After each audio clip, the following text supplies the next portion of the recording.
सबको जय यीशु। आप सबों का फिर से यीशु के सुसमाचार वीडियो में बहुत बहुत स्वागत है। मैं यीशु को धन्यवाद करती हूँ कि उस तरीके से मेरा इस्तेमाल इन वीडियो के माध्यम से आपके जीवन में कर रहा है। मैं विश्वास करती हूँ कि आप सभी जो इन वीडियो को देख रहे हैं वो ईश वचन से आशीषित हो रहे होंगे। इस वीडियो को बहुतायत में शेयर कीजिए ताकि ये वचन सभी लोगों को तक पहुँचे। दूसरा, मेरा जो वीडियो का मेन कंसेप्ट है ये है कि हम सबको यीशु के दूसरे आगमन के लिए तैयार होना है, तो वो तैयारी कैसी होनी चाहिए। दूसरा, यीशु किसको लेने आने वाले हैं, तो वो कलीसिया को लेने आने वाले हैं। और कलीसिया कैसी होनी चाहिए, तो मैंने आपको बताया है पहले भी कि कलीसिया उसके शिष्य होने चाहिए, कलीसिया में उसके शिष्य होने चाहिए, कलीसिया पवित्र होनी चाहिए और कलीसिया धार्मिक होना चाहिए। इसके अलावा दूसरा कोई भी पॉइंट आप पूरे गॉस्पेल में आपको नहीं मिलेगा। तो दोस्तों, ज़रूर इस बात पे आप मनन चिंतन कीजिए। कई फिल्मों में या कई सीरियलों में हमने एक ऐसा डायलॉग सुना है या आपने भी सुना होगा, मैंने सुना होगा कि काश एक ईश्वर होता और एक ही धर्म होता। तो दूसरा कोई व्यक्ति आके कहता है, अगर एक ईश्वर और एक धर्म भी होता तब भी मनुष्य जाति लड़ाई झगड़ा करने के लिए कुछ ना कुछ पॉइंट जरूर ढूंढ लेते। इसका उदाहरण हम स्वयं हैं। यहूदी लोगों के का एक ही ईश्वर था और एक ही धर्म था। स्वयं पिता उनके साथ साथ चलते थे, लेकिन उसके बावजूद भी आप और मैं जानते हैं कि यहूदी लोगों ने कितना सारा पाप किया और कितना सारा व्यभिचार और कितना सारा ईश्वर को दुखी करने के लिए सब कुछ कार्य उन्होंने किया।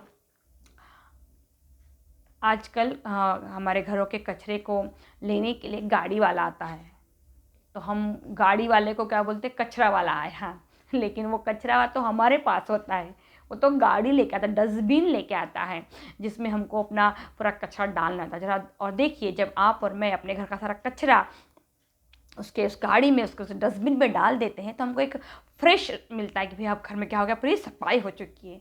सेम प्रभु भी बोलता है, अपनी सारी गंदगी, अपना सारा कचरा, अपने मन के सारे द्वेष, खराबी, घमंड, अहंकार सब मेरे चरणों में तुम डाल दो तो तुमको एक हल्कापन लगेगा।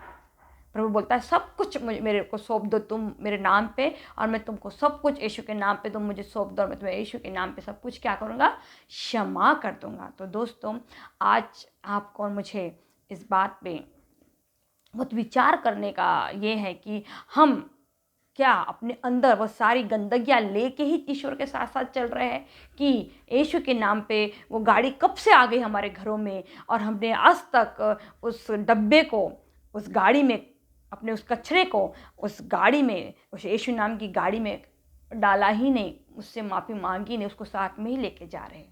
ये बहुत अच्छी बात है। और फिर से कहती हूँ, एक बात कहना चाहती हूँ, गाड़ी वाला हमारे घरों में आता है हमारे घर का कचरा लेने के लिए। कचरे वाले हम हैं, हमारे पास कचरा है।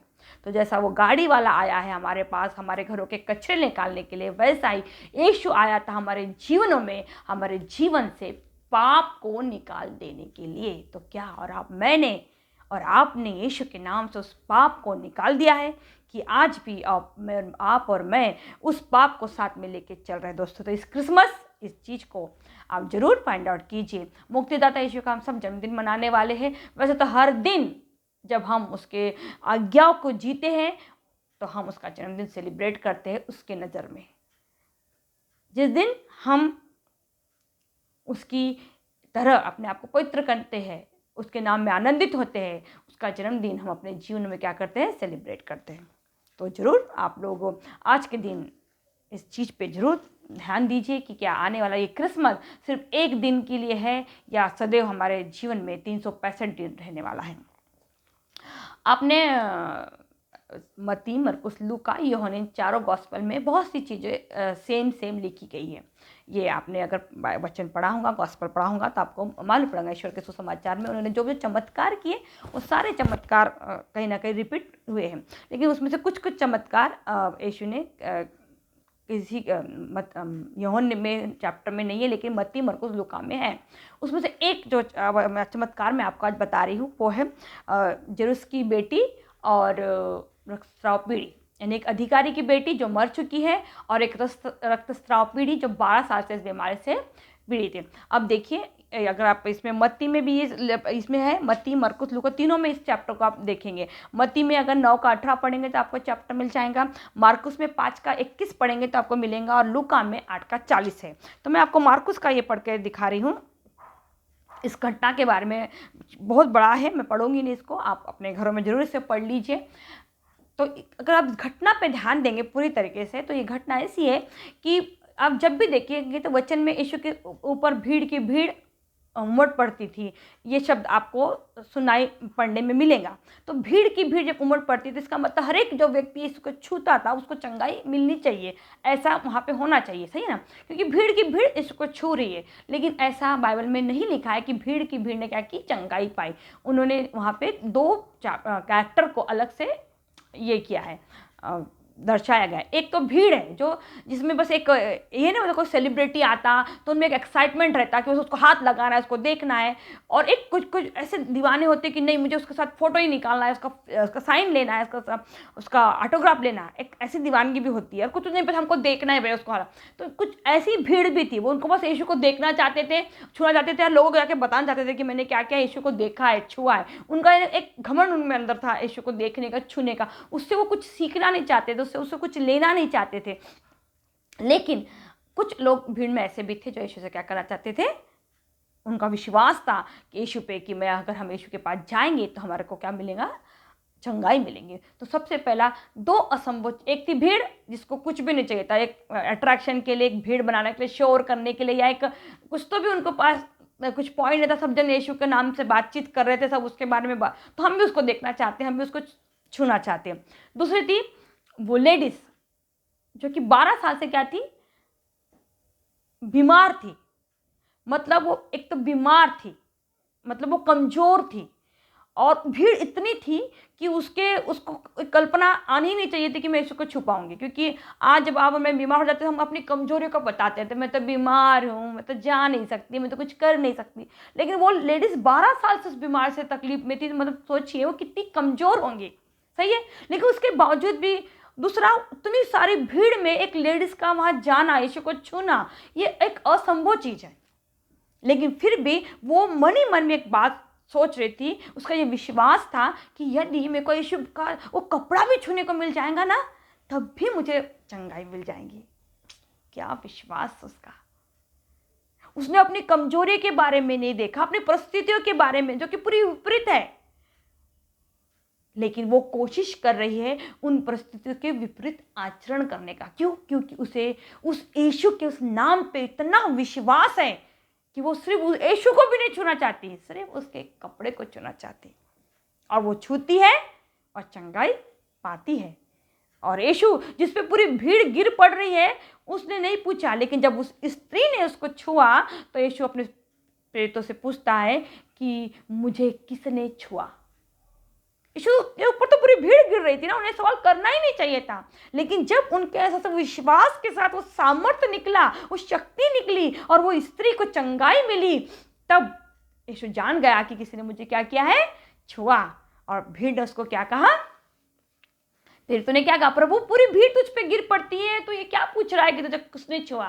पर प्रभु बोलता नहीं, मैं जानता हूं मेरे अंदर से क्या निकली है, शक्ति निकली है। और तब वो स्त्री आके वो देती है, क्या करती है, गवाही। क्योंकि प्रभु चाहते थे कि वो गवाही दे उसके उस विश्वास की, इसकी नहीं कि यीशु ने चमत्कार किया, इसलिए कि उसकी उस विश्वास की कि देखो वो इतनी बीमार है, परिस्थिति सब कुछ विपरीत है, उसे हिम्मत हार देना चाहिए था, लेकिन उसने हिम्मत नहीं हारी, परिस्थिति को नहीं देखा, और यीशु पे विश्वास करते हुए उसका मन कहता था कि मैं मेरे यीशु का अगर कपड़ा छू लूँगी तो चंगाई हो जाएंगी। और वो कहती है और लोगों के लिए गवाही बनती है। ये बाइबल में आप पढ़ोगे तो आपको मालूम पड़ेगा। दूसरी घटना, तीसरी घटना, अधिकारी का बेटी मर चुकी है, पूरी असंभव परिस्थिति, व्यक्ति मर गया, मतलब मर गया, आप कैसे जिएगा वो। लेकिन अधिकारी का विश्वास देखो, वो असंभव, वो जान गया इस बात पे, उसको इस विश्वास है कि ये असंभव को संभव कर सकता है यीशु। इसलिए वो अधिकारी अपने सारी पोस्ट पावर को भूल के एक संपल पिता बन के यीशु के सामने आया है। किसके साथ? विश्वास के साथ कि कि वो जानता है इस बात को कि यीशु इस असंभव परिस्थिति को भी क्या कर सकते हैं, संभव कर सकते थे। वो विश्वास करता है कि मेरी बेटी जो मर चुकी है उसको यीशु जिला सकते हैं। और वो अधिकारी जाके यीशु से कहता है, आप मेरी बेटी मर गई है, यदि आप उसके सर पे उसको छूओगे तो वो क्या हो जाएंगी, जिएंगी। यहाँ स्त्री मन ही मन में कहती है कि मैं सिर्फ कपड़ा भर छू लूंगी तो चंगाई हो जाएंगी। यहाँ अधिकारी कहता है यीशु से कि प्रभु यदि आप मेरी बेटी को छू लेंगे तो वो क्या हो जाएंगी, जी लेगी। देखिए दोनों का विश्वास, परिस्थिति पूरी विपरीत है। आज हम थोड़ी सी भी परेशानी आते हैं तो इतने हाइपर हो जाते हैं, इतने नेगेटिव जोन में चले जाते हैं, इतना हमारा चेहरा उतर जाता है, इतने उदास हो जाते हैं कि जैसे बहुत दुनिया भर के पहाड़ हम पे आके गिर पड़ गए। यहाँ तो सचमुच पहाड़ गिर पड़ा है भैया, बेटी मर गई, पर क्या कह रहा है यीशु, तू छू लेगा। यदि दोस्तों आपका और मेरा विश्वास भी इस अधिकारी के जैसा है, इस स्त्री के जैसा है, तो दोस्तों और सबसे मेन बात, अगर आप और मैं ये विश्वास करते हैं कि आज भी यीशु हमारे साथ हैं, तो जो चमत्कार उस वक्त उस अधिकारी के साथ हुआ था, जो चमत्कार उस वक्त उस स्त्री के साथ हुआ था, वो चमत्कार आपके और मेरे जीवन में भी आज इस वक्त हो सकते हैं। यही हमारा विश्वास होना चाहिए। हमारी परिस्थितियों से कभी भी हमें यीशु से अलग नहीं करना चाहिए। चाहे परिस्थितियाँ जैसी भी हो, हमें कभी भी नेगेटिव जोन में नहीं जाना है, हमें कभी भी विपरीत सोच हमारे मन में नहीं लाना है, क्योंकि जब तक यीशु हमारे साथ है कभी भी हमारा बुरा हो सकता नहीं है। जो चाहे हमारे साथ हो रहा है उसमें यीशु की मर्जी शामिल है। यही करके हमको परिस्थिति को स्वीकार करना चाहिए। अब दोस्तों सवाल हमारे पास ये है कि क्या हम भीड़ के समान हमारा विश्वास है, उस स्त्री के समान हमारा विश्वास है, या उस अधिकारी के समान हमारा विश्वास है। यहाँ 3 कैटेगरी साथ में चल रहे हैं। एक भीड़ है जो सदैव यीशु के साथ साथ चलती रहती है। यही भीड़ थी जिसने कहा इसे क्रूस दीजिए, इसे क्रूस दीजिए। तो दोस्तों डिसीजन आपका और मेरा है कि हमें क्या भीड़ बनना है या वो बीमार व्यक्ति बनना है जिसका विश्वास यीशु के कपड़े को छूने इतना है, या वो अधिकारी बनना है जिसको असंभव भी यीशु के नाम से संभव लगता है।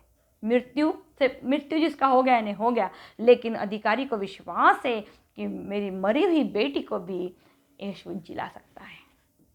तो दोस्तों आज हम सब एक अलग प्रकार की क्रिश्चियनिटी जी रहे हैं, जिसमें रीति रिवाज, नाम और एक त्योहारों को लेके एक क्रिश्चियनिटी झलकती है। लेकिन असली क्रिश्चियनिटी सिर्फ और सिर्फ 4 गॉस्पेल आप पर पढ़ेंगे तो आपको उसमें मालूम पड़ जाएगा कि क्रिश्चियनिटी सिर्फ और सिर्फ कैरेक्टर है। वो है पिता का कैरेक्टर पुत्र के द्वारा हमारे लिए। उसने अपने पुत्र को भेजा ही इसलिए है, बताने के लिए कि तुम लोग भी सिंपल मनुष्य बन के मुझे खुश कर सकते हो। यदि तुम मेरा नाम पे क्रूस उठाओगे तो चाहे कितनी परिस्थितियाँ विपरीत क्यों ना आए, मैं तुमको वहाँ से बाहर निकालूंगा। आपने बाइबल में कई बार पढ़े होंगे, मैंने भी पढ़ी, आपने भी पढ़े, मैंने वीडियो में भी बोला कि आप बोलते प्रभु भरत शास्त्री उनको मारने के लिए गए, प्रभु वहाँ से गायब हो गए। तो गायब कैसे हो गए? पवित्र आत्मा ने काम किया, उन्हें वहाँ से लेके गया। क्योंकि भीड़ में से गायब होने ने कैसा गायब हो सकता कोई इंसान? इतनी भीड़ जो गोटे फेंक के मारने के लिए आ रही, अचानक कैसे गायब हो? कैसे गायब हो गए? क्या कैसा? आत्मा ने काम किया। आपने प्रेरितों के चमत्कार पढ़ लीजिए, पौलुस और पतरस या बाकी प्रेरितों का ऐसे बड़े बड़े चमत्कार हो गए, बड़े बड़े ताले खुल गए। किसने किया? पवित्र आत्मा ने की। तो आप और मैं आम व्यक्ति होते हुए भी यीशु के समान जीवन जी सकते हैं। यही बताने के लिए पवित्र आत्मा हमारे साथ सदैव है। इसलिए बोला मैं तुम्हें सत्य का आत्मा भेजूंगा, वो तुम्हें सत्य से स्वतंत्र कर देगा और वो तुम्हें सदैव हर बात में सहायता प्रदान करेंगे। पवित्र आत्मा क्या करती है? इस संसार में हमें जीवन जीने के लिए, एक अलग जीवन जीने के लिए मोटिवेट करती है, हमें सपोर्ट करती है, मदद करती है। जब भी हम संसार के समान ज़िंदगी जीना नहीं चाहते, संसार से हट के तो यीशु को पसंद ऐसा करना चाहेंगे, और हम बोले आज के ज़माने में कौन कर सकता है? बिल्कुल कोई नहीं कर सकता। लेकिन यदि वो यीशु के रास्ते पे स्वर्ग का राज्य से चाहिए तो पवित्र आत्मा सदैव उसकी मदद करेंगी। आप बोलो या मैं बोलूँगी, हम सब अनंत जीवन की बाट जोड़े, एक ऐसा जीवन जिसकी कल्पना शायद आप और मैं इस संसार में रहते हुए नहीं कर सकते, क्योंकि हमें वो जीवन दिखाई नहीं देता। हमें दिखाई देता है मोबाइल, टीवी, मटन, मसाला, कपड़े, खाना, एक फैशनेबल लाइफ, एक मॉडल लाइफ, हम सब खूबसूरत दिखना चाहते हैं, हम सब जवान दिखना चाहते हैं, और यही हम हमेशा करते रहते हैं। तो दोस्तों, ये सब तब तक ही जब तक आपकी आंखें खुली हुई है। जिस दिन आपकी आंखें बंद हुई, इस संसार का सारा वैभव इसी संसार में रह जाएगा, लेकिन आपका न्याय अभी तक हुआ नहीं है। ना आपका ना मेरा न्याय होगा यीशु के सामने। दोस्तों, तो इस क्रिसमस आने वाले 25 शनिवार को हम यीशु राजा का जन्मदिन मनाएंगे। मैं फिर कहती हूँ, जन्मदिन हर दिन है यीशु का, क्योंकि हमको प्रभु ने हर दिन दिया है, इसीलिए कि हम हर दिन उसके जैसे बनते जाए, हर दिन हमें पवित्र आत्मा के फल लाते जाए। और इसकी परीक्षा, इसकी शुरुआत अपने घरों से होती है, अपने परिवारों से होती है, शुरुआत यहाँ से होती है। बहुत से बार हम बच्चों को डांटते नहीं, चिल्लाते नहीं, क्योंकि हमारे घर में हमको शांति चाहिए करके, उनको गलत कामों में भी हम सपोर्ट करते। मत कीजिए। आपके घर की शांति यीशु के घर में को दिखाई देनी चाहिए, आजू बाजू के लोगों को नहीं। आपकी शांति यदि आपके बच्चों का फ्यूचर बिगाड़ रही है, उनके विचार बिगाड़ रही है, उनको यीशु के करीब नहीं, यीशु से दूर ले जा रही है, तो वो शांति वैसे ही किसी काम की नहीं है। बोलते ना, तूफान आने के पहले का सन्नाटा वो है, वो कभी ना कभी वो तूफान आपके बच्चों के जीवन में जरूर आएगा, और तब आपको लगेगा शायद मैंने इसे पहले ही रोक दिया होता, या शायद पहले ही मेरे बच्चों को बता दिया होता, तो आज ऐसा नहीं होता। तो दोस्तों, पवित्र बाइबल के 4 गॉस्पल ये हमारे जीवन का मेन आधार है। यदि आप सचमुच एक यीशु की कलीसिया में शामिल होना चाहते हैं, यीशु के सुसमाचार का समझना चाहते हैं, तो आपको यीशु की कलीसिया के समान अपने आप को प्रिपेयर करना पड़ेगा। समय गया दूसरों पे बताने का, समय आ गया है खुद पे अप्लाई करने का। दोस्तों, ज़रूर इस वचन से, जो कि मत्ती, मरकुस, लूका तीनों में भी है। मत्ती में आप 9 से 18 है, मार्कुस में 5 से 12 है, लूका में 8 से 12। मैं आपको मार्कुस का पढ़ के दिखाती हूँ, बहुत बड़ा चैप्टर है, फिर भी मैं पढ़ती हूँ। जब ईसा नाव से उस पार पहुंचे तो समुद्र के तट पर उनके पास एक विशाल जनसमूह एकत्र हो गया। उस समय सभागृह का जैरुस नामक एक अधिकारी आया। ईसा को देखकर वो उसके चरणों पर गिर पड़ा। अधिकारी था, चरणों पे गिर पड़ा। भीड़ उस पे गिर पड़ रही थी, लेकिन ये अधिकारी किस पे गिरा? यीशु के चरणों में गिरा। और वो यह कहते हुए अनुनय विनय करता रहा, मेरी बेटी मरने पर है, आइए और उस पर हाथ रखिए, जिससे वो अच्छी हो जाए और जीवित रह सके। ईसा उसके साथ चले। एक बड़ी भीड़ उनके पीछे होली और लोग भारी मात्रा पे उन पे गिरते थे। उसी में एक स्त्री थी जो 12 बरस से रक्तस्राव से पीड़ित थी। अनेकों वैद्यों से इलाज वो कर चुकी थी, और बहुत सारा पैसा खर्च करने के बाद उसे कोई चंगाई नहीं मिली थी। इसलिए वो क्या करती थी? मैं यदि यीशु का कपड़ा भर छू लूँगी तो चंगाई पा लूँगी। वो मन ही मन में से सोच रही थी, उसका विश्वास था कि मैं छू दूँ, और हुआ भी यही कि उसने उस कपड़े को छुआ और उसे चंगाई मिली। आज का चैप्टर आप जरूर अपने घर में पढ़ लीजिए, बहुत सुंदर चैप्टर है। इसमें से 3 चीज़ें आपको सीखने की है, और वो चीज़ है, क्या आपका और मेरा विश्वास भीड़ के समान है, स्त्री के समान है, या उस अधिकारी के समान है? डिसीजन आपका। यीशु ने जब भी चमत्कार किया, उसके पीछे कुछ ना कुछ कारण था और कुछ ना कुछ शिक्षा थी। हर चमत्कार के पीछे कुछ शिक्षा है। चमत्कार सिर्फ इसलिए नहीं किए गए कि बस है, हर बात का एक पर्टिकुलर रीज़न है। यीशु के अंदर से जब शक्ति निकलती है तो उसका बहुत बड़ा मायना होता है, वैसा ही नहीं हो जाता। सही है? तो आप जब भी चमत्कार देखोगे, चमत्कार के पीछे की शिक्षा पे भी ध्यान दीजिए। सिर्फ एक ही चीज़ दिखाई देगी, विश्वास। आपको हर चमत्कार के पीछे विश्वास दिखाई देगा, और जहाँ लोगों ने विश्वास नहीं भी किया, वहाँ भी प्रभु ने उन पे दया की है उस वक्त, क्योंकि वो वहाँ पे थे। लोगों ने बहुत से ऐसे डायलॉग उस वक्त बोले जो उन्हें वहाँ नहीं बोलने चाहिए थे, लेकिन प्रभु ने उन्हें भी क्षमा किया और उन्हें चंगाई प्रदान की है। तो दोस्तों, आप और मैं आज विश्वास के किस लेवल पे अपने आप को पाते हैं? क्या आपका और मेरा जीवन यीशु पे विश्वास की उस रेखा को पार कर गया है, जहाँ कि हमारे जीवन में चाहे जो भी हो, मैं यीशु पे विश्वास करती हूँ। दोस्तों, एक सेल्फिश जीवन मत जिए। सिर्फ इस क्रिसमस पे स्वयं के लिए ही सब कुछ मत कीजिए, कुछ ऐसा दूसरों के लिए भी कीजिए जिससे उनके चेहरों पे भी आप खुशी लेके आ सके। मैं फिर कहती हूँ, दान, धर्म, प्रार्थना, बाइबल पढ़ना, ये सब सप्लीमेंट्री है, लेकिन मेन परीक्षा है हमारे चरित्र के निर्माण की, पवित्र आत्मा की। जैसे कि हम जाते हैं ना, एग्ज़ाम देने जाते हैं, तो हमको पहले एक मेन स्क्रिप्ट मिलती है एग्ज़ाम आंसर लिखने की। जब वो आंसर भर जाता है तब हम सप्लीमेंट्री लेते हैं। सेम ये दान धर्म, ये प्रार्थना, बाइबल पढ़ना, ये सप्लीमेंट्री है, लेकिन असली जो पेपर का शीट है वो हमारा कैरेक्टर है, हमारा चरित्र है कि हम अपने चरित्र में कितना यीशु को अप्लाई कर सकें, हम कितना हर दिन यीशु के करीब जाते हैं, हम कितना हर दिन यीशु के समान अपने आप को बनने के लिए प्रार्थना करते हैं या कोशिश करते हैं।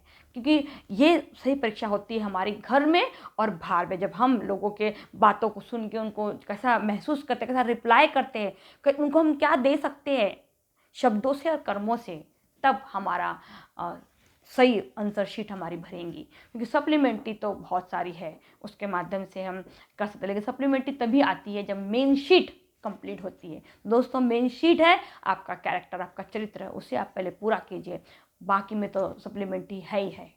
तो दोस्तों, मेरा ये वीडियो आपको कैसा लगा ज़रूर बताइए, और बहुत आयत में इस मेरी ईश वचन के यीशु के सुसमाचार को लोगों तक शेयर कीजिए, क्योंकि हम इस वीडियो के माध्यम से एक दूसरे से बंधे हुए हैं। आइए एक प्रार्थना के द्वारा हम अपने इस वीडियो को अंत तक ले जाएं। प्रभु, आने वाले दिनों में तेरी कलीसिया तेरा जन्मदिन मना रही है प्रभु। सच्चाई तो यही है प्रभु कि तेरा जन्मदिन हर पल है प्रभु। जब हम तेरी कलीसिया अपने आप को तेरे समान बनाने में लगती है, वही तेरे लिए सही सच्चा और अच्छा जन्मदिन है प्रभु।